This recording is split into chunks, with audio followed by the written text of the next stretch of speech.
Guys, we're going to get started here. So welcome to the World Cup edition of CXQA Live. And this week on the show, we're discussing the global nature of CX from an agent perspective. And our special guest once again is Fred Stacey. Welcome, Fred.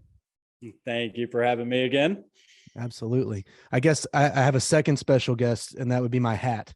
But at any rate, the hat's not got a lot to offer in the conversation. We're glad to have you, Fred. It's going to be an interesting one, I think.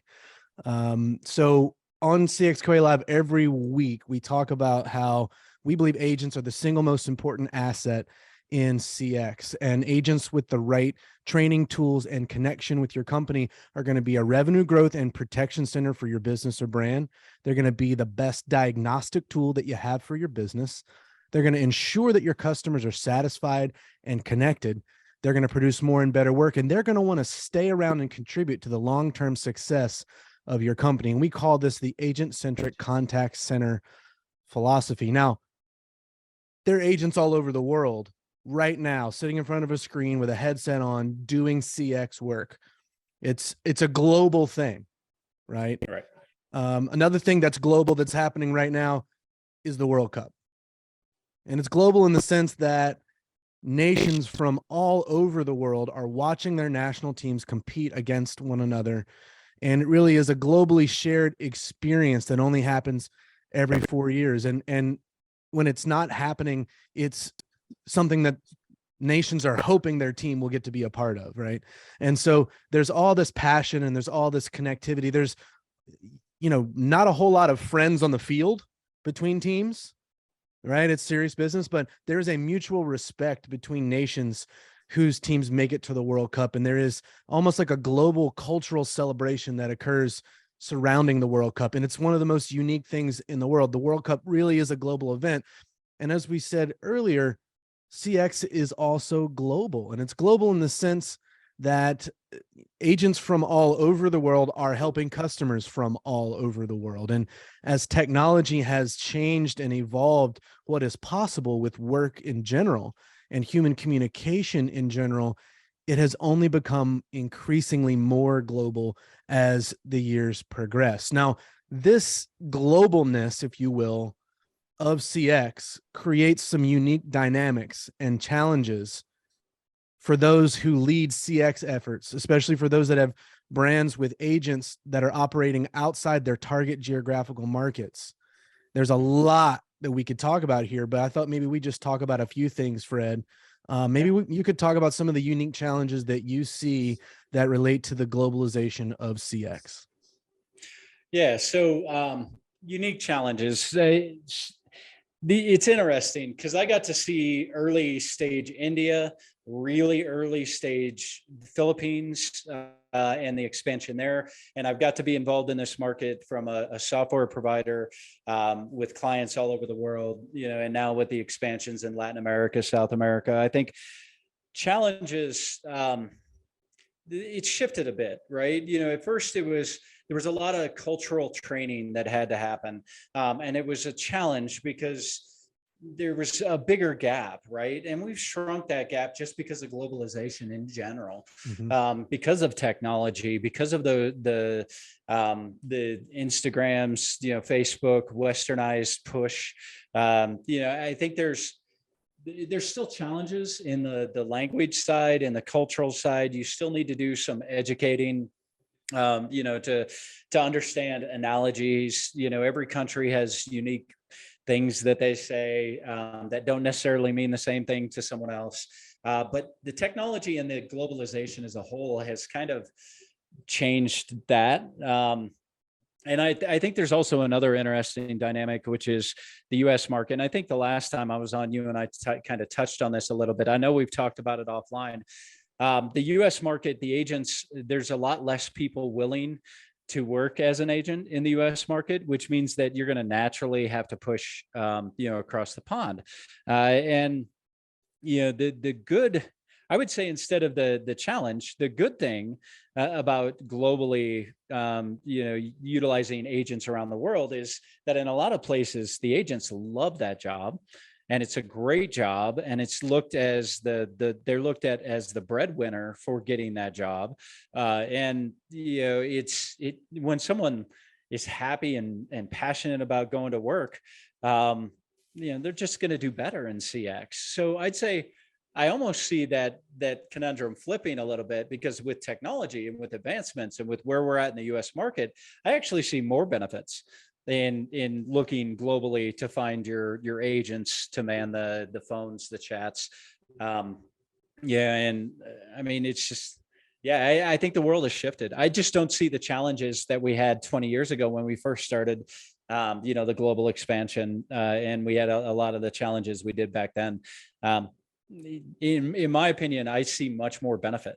No, I tend to agree with you. I think there are a lot of benefits that maybe aren't even talked about typically that, I wanted to just kind of bang those off of you a little bit, Fred. But, Yeah. one of the things I think that's interesting to me before we move over to that side is kind of what you mentioned. And that is these companies that have been doing global CX from the beginning, Yeah. where the offshore outsourcing began at scale. They really pioneered not just how do we make the technology work, how do we get people from India or wherever it might be to be able to talk to our customers. It wasn't even just how do we train them on what the right thing to say is. It became, and as you said, it's very, very much aided by globalization in general, but it became sort of a cultural training that had to be understood, how to help Yeah. a person from culture A help a customer from culture B, right? And certainly that's a variable that still exists to the degree that customers are dealing with companies that have done a good job with that cultural training. Their Yeah. results overseas and offshore are much better, right? Yeah. But it's something that now there's enough experience and data out there to show the ROI on that kind of training. So when you open up a new country now in CX, it's done with everything that we've learned in the last 20 plus years about what it means to train a new culture to help serve the US market. And there's been a lot that they've learned, right? Oh yeah. Yeah, without a doubt. And I always, I know I was involved, with this. I've been in this space a long, long time, and I saw the expansion and the challenges, with Dell and some of the early stage Microsoft going over to India, and the challenges of the language barrier and all the crap that came out of that, and people in the States struggled with it. And, but I think, I tend to look at, I hope I should say that, when I go to my Starbucks or when I go somewhere locally, I could get any type of language, or accent. We're such a melting pot here. I really hope that that piece is no longer an issue. But the good news is, even if it is an issue, they now have technology that basically simulates accents. And it's starting to become something that I think in 5-10 years, people won't even know whether they're talking to somebody down the street or talking with somebody, across the pond. I think it won't matter. I hope. I think the question is what kind of service do you get? Do you get your problem solved? Is it effortless? And, can I walk away and just be done with it and never think about it because you gave me such a great experience? For sure. For I sure. think I that's think what it that all comes down. that cultural disconnect that really was a lot more pronounced between the offshore cultures in CX Yeah. and the typical American customer that was talking to those agents, that gap has shrunk largely Oh, because honestly, we got a long way to go as United States of America in so many social issues in so many areas, oh, but we've come a long way too. And yeah, I think, as you said, if you can go to Starbucks and hear languages that are not your own, and the accents and the ethnicities and the cultures that are represented around us more and more, yeah, um, then that helps us to be better open and able to engage with a CX agent that's on the other end of the line that doesn't have the same accent as you, isn't from the same part of the world. And the other thing I would say too, And this is where we're going to maybe start to pivot the conversation towards the opportunities, right? Yeah. In some ways, CX and the exposure that many of us have had as a customer to people from other cultures, it runs parallel to this overall improvement in tolerance and ethnic acceptance, multi-ethnic acceptance in our nation, but has also helped to shape it. You know, dealing with people that aren't like you oftentimes is scary because there's the fear of other, but when you have good interactions and you realize that on the other end of the line is just another human, right? Right. And it might be dark while it for them, you know, with the sun down, while it's light for you outside when the sun's up, but they're working to serve you, and that's Yeah. their job. Just like you're going to get up and, you know, the next morning and go to work or whatever the parallels may be, it starts to help to break down some of that sense of otherness when we have these good interactions with people. And I think CX has played a role in that, as the globalization of it has occurred. And I would argue this is one of the unique things that CX has an opportunity to impact in general moving forward. And you know, what happens every year at the World Cup for the last several World Cups is conversations about global issues are occurring in the parallel side stages to the main stage that is the football that's going on, right? Right. And that's a really healthy thing, I think, and a really positive thing. You know, this particular World Cup has certainly not been without its difficult side conversations that are going on and controversies that are not soccer related, right? Right. But I think CX, with its global impact, global reach, and global connection to individuals and cultures and economies, has a unique opportunity to bring some of these conversations to the forefront. Yeah. I mean, look, you know me, I'm ultra positive, and I like to hope that we're progressing forward. And unfortunately, our nature is to, and the press's nature is to focus on the negative, right?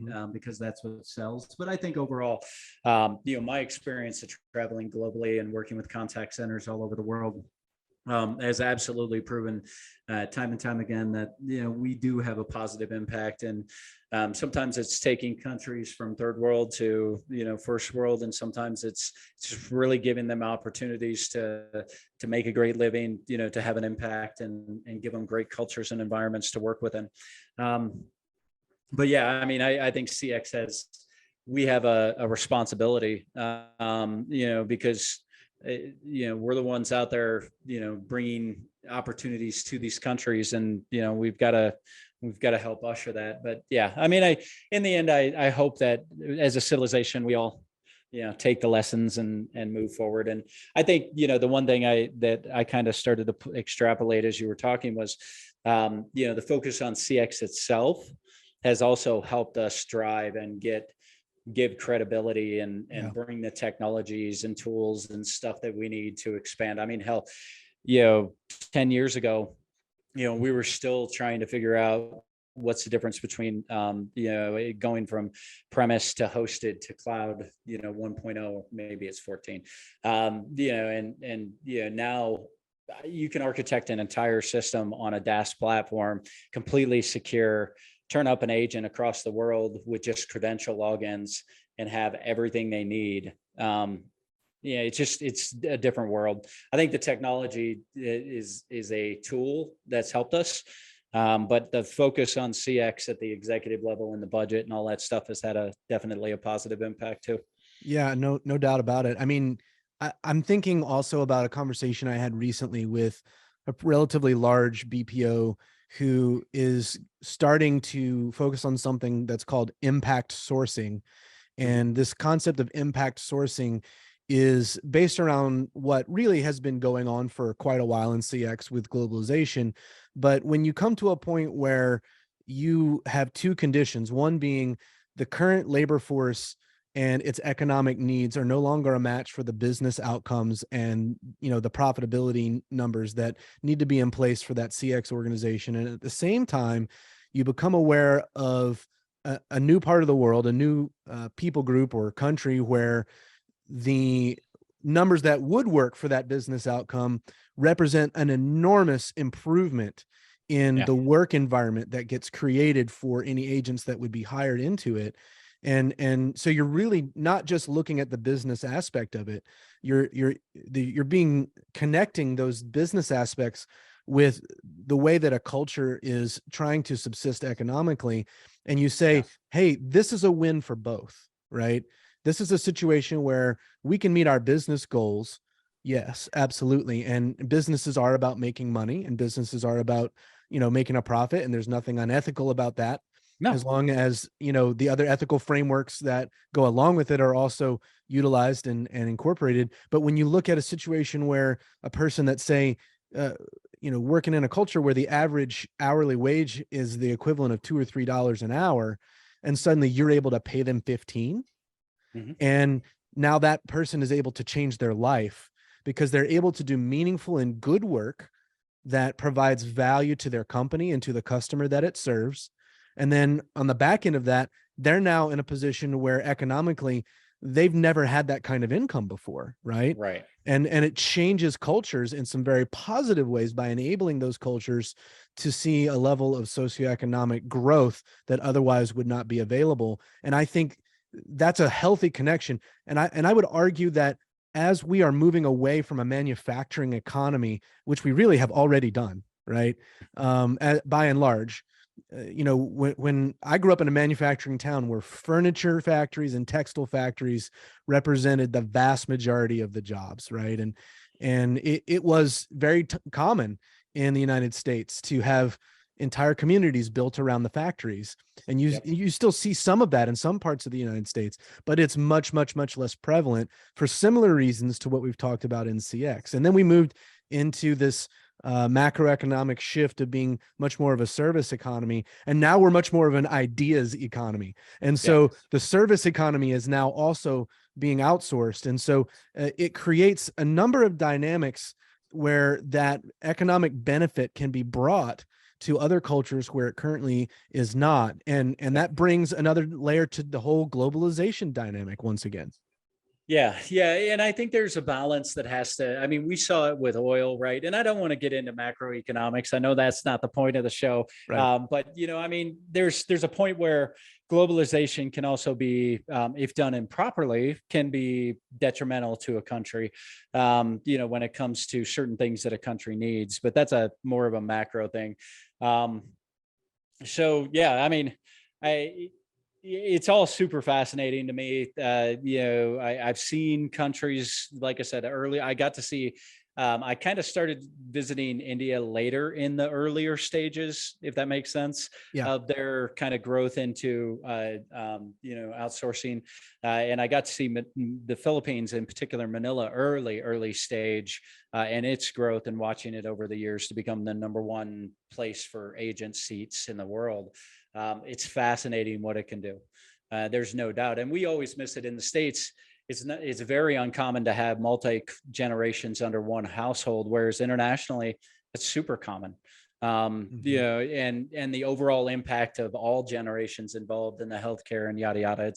I think it's a very important piece. But it's the bigger BPOs, that's awesome that they're looking at the overall impact. And I think we have to.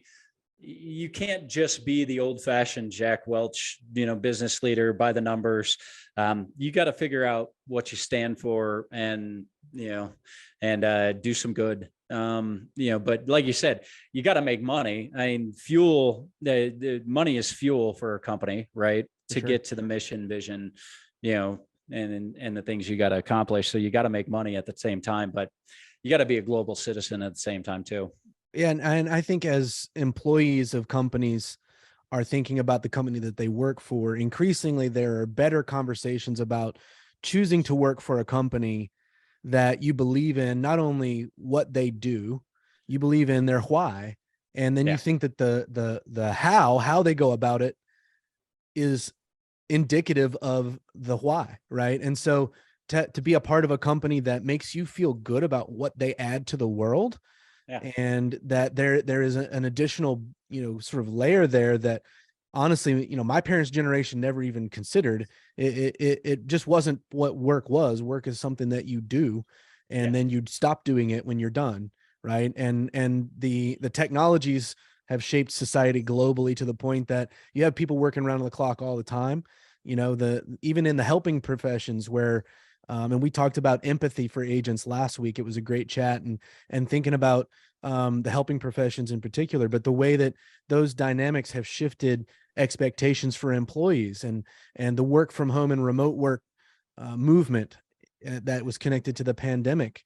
I mean, there's so many things that are shifting here that, I'm excited about the future, honestly. And I think about the fact that the unknown of it, combined with what we know that we have learned from the past, provides opportunity for all different kinds of growth. And I think the revenue and profit side of businesses, as long as the metrics that help to govern that side are not neglected as we add value and values to the things that drive us, which companies are doing increasingly, and impact sourcing would be one example of that.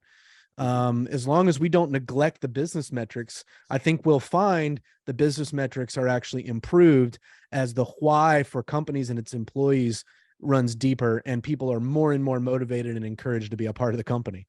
Yeah, well, I mean, the studies show it, right? I mean, the statistics are all there and back it up. Companies that are driven based upon core values, they're mission, vision driven, and then they focus on the employee experience. I mean, I think in January, I had to do a bunch of research, and I had a team do some research for a speech that I was giving, and it's so fascinating. The percentages of increases in performance in a company, or just a team inside a company, when you focus on the employee experience, are huge. I mean, it just makes sense. So the financial models will always work. You just got to do it right, right? I mean, so many companies, everybody has a core values, mission, vision, but do they behave, in the ways that back those things up, and drive those? And if they do, and they drive a great employee experience, they'll create a great customer experience. And funny enough, they'll also be more profitable. So it's crazy how that stuff works. But, we're in an experience culture now, and that's what it's all about. And the companies that don't get behind that, they'll fall behind, and, eventually either get gobbled up or die off. I mean, it's just the reality of the world. It is. So I mean, I too. You make a huge point there.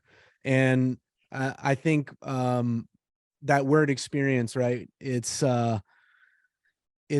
often used and not as often understood. Yeah. Because unfortunately it's become a buzzword, and many things are added to the front of it, like customer or employee or whatever, but without really starting to understand the perspective of and the needs of the persons for whom you're trying to create a specific experience. And that might be the customer, it might be the employee, or in our case, we focus on the agent, right? So what is the experience that the agent is currently having, and how does that relate to their performance, and then directly to the experience that the customer is having? And Right. Drawing all those lines is a very different way of making business decisions than the way fiscally minded business leaders have made business decisions in the past. And so I think, for example, that's why we are creating a metric to help measure the agent experience, because it really needs to be measured in some tangible way to be incorporated properly into a business case for a decision, and then to see the correlative or causational relationship between that decision and business outcomes. But at the same time, there is this sense, I think, that I see, that more and more the two camps are dividing, where there's the folks that kind of intuitively already feel this and know this, and they're pulling data from other agent experience sources that are out there, that are really more employee experience, and they're not directly related to the agent just yet, but there are isolated pieces of data that people are pulling from, and they're saying something needs to change. And then you have the thought leaders out there that are talking about agent experience and so forth, but for example, most software vendors think agent experience is a terrible way to sell their product. Yeah. And that's very telling. Yeah, well, I mean, they look at their ideal client profile, like we all do in software. We map out who are our ideal clients, who are our buyers, who are all the influencers, what do they care about, what actually keeps them in their job. and they're just not drawing the connection yet. I see the employee experience or human experience or agent experience, whatever you want to call it. We're super early in that stage. If you look at it in the scheme of in our market, CX, and even omnichannel. I mean, hell, we've been talking about omnichannel for like 15 years, right? And still, and we're still not there. The digital transformations are not complete. Every company in the world hasn't already migrated to the cloud, whether it's their own, dedicated cloud or internal private cloud or a public one, doesn't really matter to me. It's all cloud. Yeah. Back in January, February, I think when the Goldman Sachs report came out that Fortune 500 companies, 80% of them were still premise-based for some of their telephony. That just tells you everything you need to know, because you can't integrate that external. You can duct tape and bubble gum all that data and try to make it work to create a true omni-channel experience, but it's tough.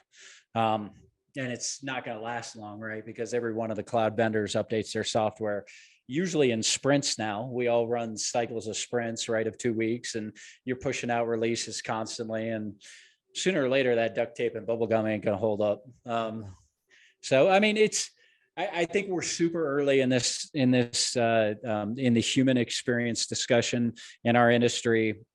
It'll take as much time as anything else. The good news I see is today the focus on artificial intelligence and machine learning and the advantages that technology can bring as far as cost reduction and performance and agent experience and all the things inside our industry. It's kind of forcing people to migrate faster. So maybe we won't have the 10, 15-year run up that we have with all the other advancements. Maybe it'll be shorter cycle. I'm hoping. Maybe. Here's hoping. Yeah. Yeah. No, I agree. I also think that having conversations that focus on these kinds of issues and bringing them to the forefront is a helpful way for those of us that see the importance of it to, keep us on the right track, right? At the end of the day, if it just gets lost to what the current way of measuring the data tells us, and that's the only conversation that we're having, and we're not bringing in the sense of intuitively where we are headed and where we need to head as an industry, then we'll stay stagnant. And the world's social world around us, the economies attached to them, are not stagnant. No. So the technology is changing society at a rate that companies have trouble keeping up with actually serving the needs of society, because the expectations and the needs are changing.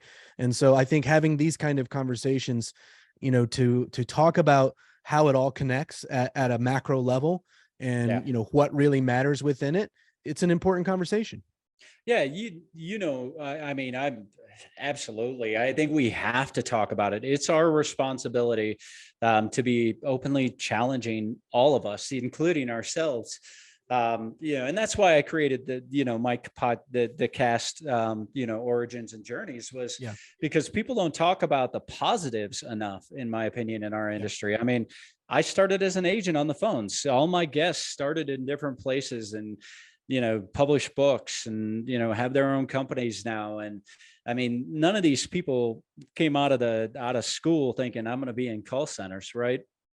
But there's so much opportunity.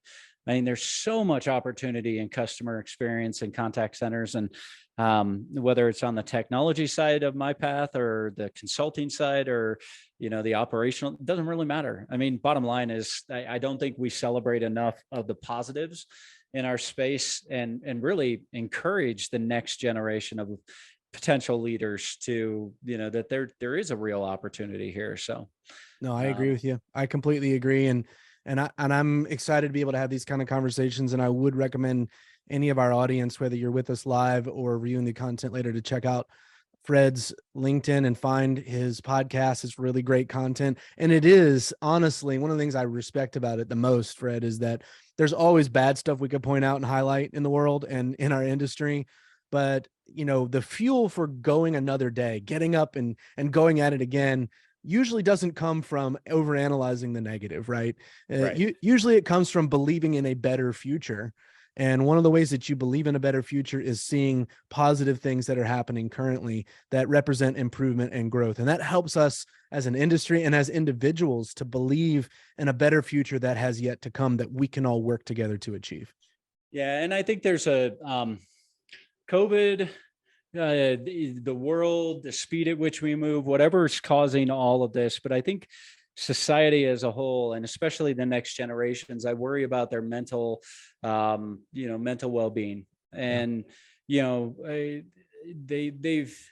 there's so much confusing information out there right now. And there's so much that happened over the last few years, that so much trauma, mentally to these kids. I think you have to give them something, that allows them to understand and focus that this is a long game. First of all, I think a lot of people in today's society, the instantaneous, endorphin hits of a like or a, share or whatever. I think all these things they're just pieces of the puzzle, right? But I think people don't look at the long game the same way that they used to. And there is a long game to this. I mean, hell, I've been in this industry for 27 years. I wasn't a success overnight. And I'm still not done in my journey, and I never will be. And I like to think that, we all have an opportunity to encourage, engage, and impact those people coming up. And it's our responsibility to do so. So, yeah. I think we should end on that. I don't have anything more profound or better to say than that, Fred. And honestly, I'm just thankful you could join us, and thankful for the overall conversation that's going on in CX, and that you're encouraging it, and that we get to encourage it, and we get to collaborate on it together. And I would say, as I do most Tuesdays, let's all go out and make the world a little bit of a better place today. And I'll end with Go USA.